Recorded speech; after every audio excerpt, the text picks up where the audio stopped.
Hello वैंक्शन and इजहान lover, welcome back to our channel. Thank you guys आपके प्यार और सपोर्ट के लिए। आपका प्यार और सपोर्ट यूँ ही बरकरार रखेगा मेरे साथ।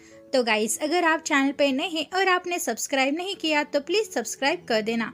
आज हम प्राइवेट आई का नेक्स्ट पार्ट देखने वाले हैं। लास्ट पार्ट में हमने देखा शिव, चेंग, जिली और जहान मिलकर रूम में शराब पी रहे थे। तभी ईबो उन्हें ड्रिंक करते हुए पकड़ लेता है और ईबो जहान को पनिशमेंट के लिए सुबह 4 बजे उठने के लिए कहता है। तो चलो गाइज, ईबो जहान को क्या सजा देने वाला है ये तो हम आज के पार्ट में जानेंगे। आई होप आपको आज का पार्ट अच्छा लगेगा। जब ईबो गुस्से से रूम के बाहर चला गया, जहान बस ये सोचने में बिजी था कि अगली सुबह ईबो उसे क्या पनिशमेंट देने वाला है। जहान ने उन शराब की बोतल्स को फिर से उस डस्टबिन में रख दिया। जहान ने देखा कि शराब की दूसरी बोतल अभी भी आधी थी, लेकिन अब जहान का ड्रिंक करने या कुछ भी खाने का मन नहीं था। जहान बस अपने बेड पर बैठते हुए बस यही बात सोच रहा था कि आगे क्या करना चाहिए। मुझे यहाँ से भागने की जरूरत है। नहीं, इससे चीजें खराब हो जाएगी। और वो प्रॉब्लम्स को और नहीं बढ़ाना चाहता था। जो होगा सो देखा जाएगा, जहान ने मुस्कुराते हुए खुद से कहा, क्योंकि जहान को ये याद है कि कैसे हर दिन उसे ईबो से पनिशमेंट मिलती थी, क्योंकि उसके जिद्दी होने और बेवकूफी भरे काम करने से जेम्स हुआंग नाराज हो जाता और इसीलिए ईबो को उसे पनिशमेंट करना पड़ता था। उस रात जहान यही सोचकर सो गया कि अगले दिन ईबो उससे क्या करने के लिए कहेगा, जबकि ईबो प्राइवेट आई के ऑफिस में अभी भी खराब मूड के साथ बैठा था। ईबो अभी भी बहुत गुस्से में था और वो कंप्यूटर के सामने बैठकर खाली स्क्रीन को घूर रहा था। ईबो, क्या चल रहा है? जो कुछ भी आप चाहते हैं कि जहान डिसिप्लिन में रहे और डिसिप्लिन के साथ अच्छी ट्रेनिंग करे, ये ठीक है। उसे थोड़ा टाइम लगेगा। जब तक आप उसके साथ है कोई भी उससे हार्म नहीं करेगा।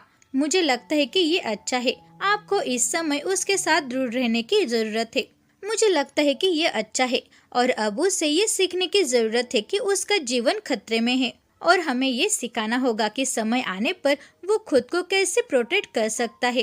ली बोवेन ने वैंग ईबो के कंधे को थपथपाते हुए कहा। फिर वो अपनी टेबल पर गया और अपना काम करना जारी रखा। प्राइवेट आई के सभी मेंबर अब इन दिनों में थोड़े बिजी है, क्योंकि ये पता लगाने की कोशिश कर रहे हैं कि शाओ शिव इंग के लिए खतरा कहां से आया। उन्हें अभी भी उस बिजनेस पार्टनर के बेटे के बारे में पता नहीं चला। उस बिजनेस पार्टनर ने 4 साल की उम्र में जहान का किडनैप किया था और जहान के किडनैपिंग की वजह से वो जेल भी गया था। जहान की लाइफ अब खतरे में है और ईबो के पास आर्थर चेन के बारे में मामला खत्म करने की जरूरत है। ईबो अपने मन में एक ठोस प्लान बनाते हुए और जहान के विचारों से सो गया। सुबह के टाइम में दरवाजे पर अचानक हुई नॉक से जहान की नींद खुल गई। उसने अपना हाथ फैलाया, जबकि दूसरी उसकी आंखों को निचोड़ रहा था, लेकिन फिर वो अचानक उठ गया क्योंकि उसे याद आया कि उसे सुबह 4 बजे उठना है। और जहान ने टाइम देखा। 4 बजने में अभी भी 10 मिनट बाकी थे। इतनी जल्दी क्यों? अभी भी 4 बजने में 10 मिनट बाकी है। उसने तो कहा था कि 4 बजे आएगा, फिर 10 मिनट पहले क्यों आया? जहान फुसफुसाते हुए उठा और उसने अपना ट्रेनर सूट लेकर बाथरूम में गया और अपना चेहरा धोया और अपने कपड़े चेंज किए। जैसे ही जहान तैयार हुआ, उसने जल्दी से अपना डोर ओपन किया। जहान, आपको इतनी देर क्यों हो गई? जहान को ग्रीट करने के बजाय ईबो ने उससे सवाल पूछा। आपने तो कहा था कि 4 बजे ट्रेनिंग स्टार्ट होगी, लेकिन आप तो जल्दी आ गए थे। जहान ने थपथपाते हुए कहा और ईबो के पीछे आलसी होकर चलने लगा। मैंने कहा था कि सुबह 4 बजे, और इसका मतलब ये है कि सुबह 4 बजे आपको ट्रेनिंग ग्राउंड में होना चाहिए, ना कि सुबह के 4 बजे आपको नींद से उठना है।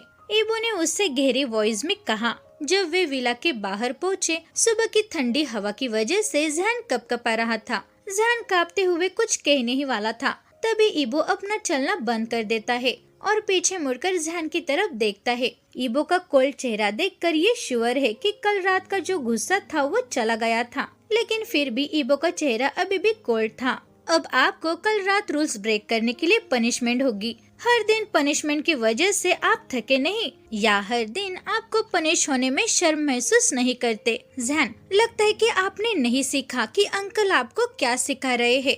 शोचान, जो कुछ भी आप सीख रहे हैं ये मेरे लिए या किसी के लिए भी नहीं है, ये सिर्फ आप आपके लिए सीख रहे हैं। आप जो कुछ भी सीख रहे हैं ये सिर्फ आपके लिए है, लेकिन आपको इस सब की वैल्यू नहीं है। ईबो ने अपने बैग से कुछ निकालते हुए कहा। ईबो ने अभी बैग से जो कुछ भी निकाला उसे देखकर जैन की आंखें फैल गई।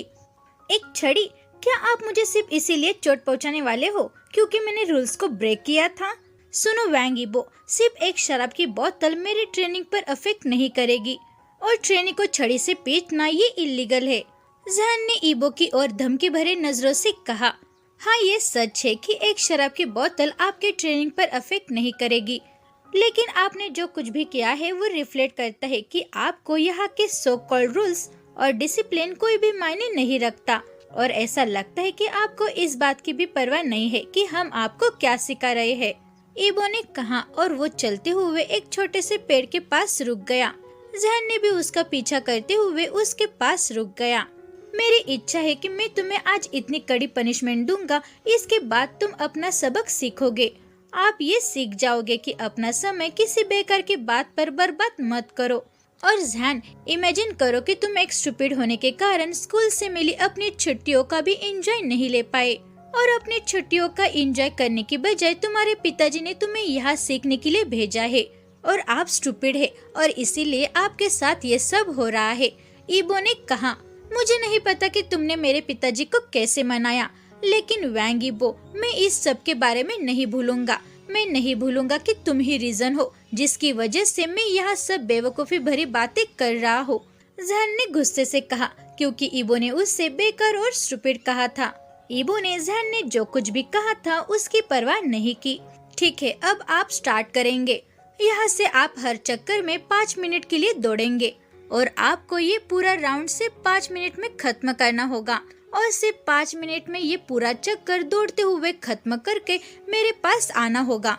अगर मेरे पास आने में आपको 1 सेकंड के लिए भी देरी हो गई तो मैं आपके पैरों पर एक छड़ी दूंगा, और आप तब तक नहीं रुक सकते जब तक कि आप 5 मिनट के अंदर पूरा राउंड खत्म कर मेरे पास नहीं आते, तब तक आपको दौड़ना ही होगा। ईबो ने उसे उसकी पनिशमेंट के बारे में समझा दिया। क्या सिर्फ 5 मिनट में? सिर्फ 5 मिनट में ये पूरा राउंड दौड़कर मैं कैसे पूरा करूँगा? जैन ने शिकायत की। जैन, मुझे मत बताओ कि तुम इसे कर सकते हो या नहीं, या तुम चाहते हो कि इस पेडल से मैं तुम्हें मारूं? और हाँ, मैं इस ग्राउंड में बहुत बार दौड़ चुका हूँ और मुझे पता है कि ये पूरा राउंड सिर्फ 5 मिनट के अंदर खत्म हो सकता है। ईबो ने मुस्कुराते हुए कहा। ईबो की बात सुनकर जैन ने गुस्से से अपने पैर पटक लिए। ठीक है, ये मैं करूँगा, जैन ने कहा। ईबो, तुम्हें इस सब के लिए पे करना होगा और मैं तुमसे सच में बहुत नफरत करता हूँ, जैन ने अपने मन में कहा। फिर जैन ने दौड़ना शुरू किया क्योंकि ईबो ने उससे शुरू करने के लिए इशारा किया था। कुछ देर के बाद जैन दर्द से कर रहा उठा। जब उसे अपने 10वें राउंड में दौड़ते हुए आने में केवल 2 सेकंड के लिए लेट हो गया तो उससे ईबो से अपने पैरों पर एक छड़ी मिल गई। बहुत राउंड दौड़ने के बाद जैन थोड़ा थका हुआ महसूस कर रहा था, लेकिन ईबो ने उससे रोकने के लिए मना किया।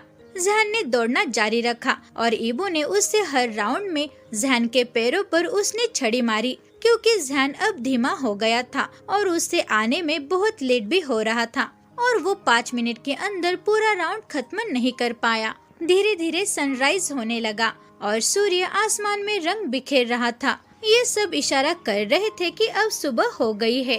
जैन दौड़ने की वजह से उसके पैर थोड़े नम हो गए और छड़ी की वजह से उसके पैरों में भी पेन होने लगा। जैन ने ऐसा महसूस किया कि उसकी सांसें थम रही है। जैन हाँफते हुए अपनी सांसों का पीछा कर रहा था, इसीलिए जैन ने दौड़ना बंद कर दिया और अपने हाथों को अपने घुटने पर रख दिया। उसने थोड़ी आराम करने की कोशिश की। वो जानता है कि अब वो और नहीं दौड़ सकता। जैन सच में बहुत थक गया है। जैन मेपल ट्री के पास जमीन पर बैठ गया। उसने अपनी पीठ पेड़ के पास झुका ली और उसने पेड़ का सहारा लेते हुए थोड़ा आराम किया। जैन को पता है कि इसकी वजह से ईबो उससे और पनिशमेंट करेगा, लेकिन अब उससे इसकी कोई भी परवाह नहीं थी, क्योंकि उसकी बॉडी सच में बहुत थकी हुई थी। उसके बॉडी को थोड़ी आराम की जरूरत थी। जैसे ही जैन पेड़ के पास थोड़ा लेट गया तो उसने आराम महसूस किया इस बीच में ईबो अपनी कलाई की घड़ी को चेक कर रहा था क्योंकि जैन राउंड पूरा करने के लिए वापस नहीं आया था। 15 मिनट पहले ही हो चुके हैं। हालांकि ईबो उसे पनिशमेंट दे रहा था, फिर भी ईबो जैन क्यों वापस नहीं आया ये सोचते हुए चिंतित हो गया। सब कुछ सोचने के बाद ईबो ने उस रास्ते पर जॉगिंग करना शुरू किया जिस रास्ते से जैन पहले दौड़कर गया था। ईबो दौड़ते हुए मिनी जंगल में आ गया। ये मिनी जंगल उसके दादा दादी ने बनाया था। ईबो ने देखा कि जैन मेपल ट्री के पास लेटा हुआ है। जैन थकान के कारण वही सो गया। ईबो ने इस सब के लिए अपने दिल में गिल्ट महसूस की और उसने यही सोचते हुए धीरे धीरे उसकी ओर बढ़ने लगा। क्या मैंने सच में उसे बहुत ही ज्यादा पनिश किया? ईबो ने अपने मन में सोचा। जब ईबो कुछ कदम करीब आया तो उसने अपना चलना बंद कर दिया। ईबो जैन को घूर रहा था। जैन जो अब आराम से सो रहा था, उसके पैर जमीन पर सीधे थे। जैन के हाथ उसके सिर पर थे और उसकी आंखों को ढक रहे थे और उसका मुंह भी थोड़ा खुला हुआ था। ईबो की नजरें सिर्फ जैन के लिप्स पर ही टिकी हुई थी क्योंकि जैन के रेड चिली लिप्स उसे देखने के लिए इनवाइट करने जैसा लग रहा था। ये सब देखते हुए अनजाने में ईबो ने अपनी जीभ की नोक से अपने लिप्स को लिक किया और जैन को घूरते हुए अपनी लार निगल ली। जैन को लिप्स को देखते हुए ईबो धीरे धीरे जैन की ओर जाने लगा। जैसे ईबो जैन के पास पहुंचा तो वो थोड़ा नीचे झुक गया और जैन को जगाने के लिए उसने अपना हाथ उठाया। जैन के रेड चिली लिप्स से अपने नजरें हटाए बिना अनजाने में ईबो का हाथ जैन के गुलाबी गालों को सहला रहा था, जबकि ईबो का चेहरा जैन के और करीब आ रहा था। फिर ईबो ने अपने लिप्स को जैन के लिप्स पर थोड़ा रफ किया। जैसे ही ईबो होश में आया तो उसने जल्दी से अपना मुंह हटा लिया, लेकिन फिर ईबो के अंदर कुछ होने लगा जो उससे कहने लगा कि वो जो कुछ भी कर रहा था उसे कंटिन्यू रखे। और ईबो ने फिर से जारी रखने के लिए जैन के करीब झुक गया और उसने अपने लिप्स से जैन के लिप्स को पकड़ लिया और धीरे से जैन के लिप्स को सक करते हुए उसके टेस्ट को एंजॉय कर रहा था। इस सब से सेटिस्फाइड ना होकर ईबो ने अपनी जीभ की नोक बाहर निकाली और उसकी टंग जैन के मुंह के अंदर फिसल गई। उसके बाद वो डिप किस करने लगा। वो बस ये सब करके अपनी प्यास बुझाना चाहता था। किसिंग करते हुए जैन थोड़ा हिलने लगा जिसकी वजह से ईबो होश में आ गया और उसने जल्दी से खुद को जैन से दूर कर दिया। एम्बैरेस की वजह से ईबो अपने चेहरे पर हॉट महसूस करने लगा। उसने जो कुछ भी किया उसके बारे में वो एम्बैरेस महसूस कर रहा था। ईबो जानता है कि उसने जैन का फायदा उठाया और ईबो को इस बात का पछतावा था। खुद को कोसते हुए ईबो अपनी जगह पर चला गया जहां खड़े होकर वो जैन के आने का इंतजार कर रहा था। तुम एक गधे हो ईबो, तुम स्टूपिड हो, तुम एक आदमी हो और जैन भी एक आदमी है। ईबो ने यही सोचकर निराश होते हुए अपने दांत पीस लिए। दूसरी तरफ ईबो के जाने के कुछ मिनट के बाद ही जैन उठ गया। जैसे ही जैन उठ गया तो उसने अपने हाथों से अपने लिप्स को छुआ। मेरे लिप्स ठीक है, मेरी बॉडी भी ठीक है। जैन ने अपने बॉडी को चेक करते हुए अपने मन में सोचा। मुझे लगता है कि शायद ये सिर्फ एक ड्रीम होगा। जैन अपने मन में सोचते हुए मुस्कुराने लगा, लेकिन फिर भी जैन अपने मन में जो कुछ भी सोच रहा था उस पर वो यकीन नहीं कर रहा था। सुबह की धूप देखकर जैन चौंक गया। Oh my God! जैन ने अपने हाथ से अपना मुंह ढक लिया और अचानक खड़ा हुआ क्योंकि उसे याद आया कि ईबो द्वारा दी गई पनिशमेंट को पूरी करते हुए वो बीच में ही सो गया। मैं अब फिर से बर्बाद हो चुका हूँ, अब वो फिर से मुझे पनिश करेगा। जैन ने अपने मन में सोचा और अपने सूजे हुए पैरों के साथ लंगड़ाते हुए क्लब हाउस की ओर जाने लगा। जब जैन मिनी फॉरेस्ट से बाहर आया तो उसने देखा कि ईबो रास्ते के पास पेड़ को लात मार रहा है। यही से जैन की दौड़ शुरू भी होती है और खत्म भी। क्या वो ठीक है? ईबो क्या कर रहा है ये देखते हुए जैन ने अपने मन में सोचा। वैंग ईबो! जब जैन ने देखा कि वो बैग को छड़ी के साथ घसीट रहा है तो उसने उसे बुलाने की कोशिश की, लेकिन लगता है कि ईबो ने उसे नहीं सुना। लगता है कि ईबो को फिर से गुस्से में होना चाहिए क्योंकि मैंने अपनी पनिशमेंट पूरी नहीं की। जैन ने अपने होठों को थपथपाते हुए कहा और शावर लेने और ब्रेकफास्ट करने के लिए सीधा विला की ओर जाने लगा। दूसरी ओर ईबो, क्या तुमने जैन को देखा? हाईकुआन ने ईबो को पैडल को घसीटते हुए देखा, लेकिन ईबो थोड़ा अलग दिख रहा था। अरे ईबो, क्या तुम ठीक हो?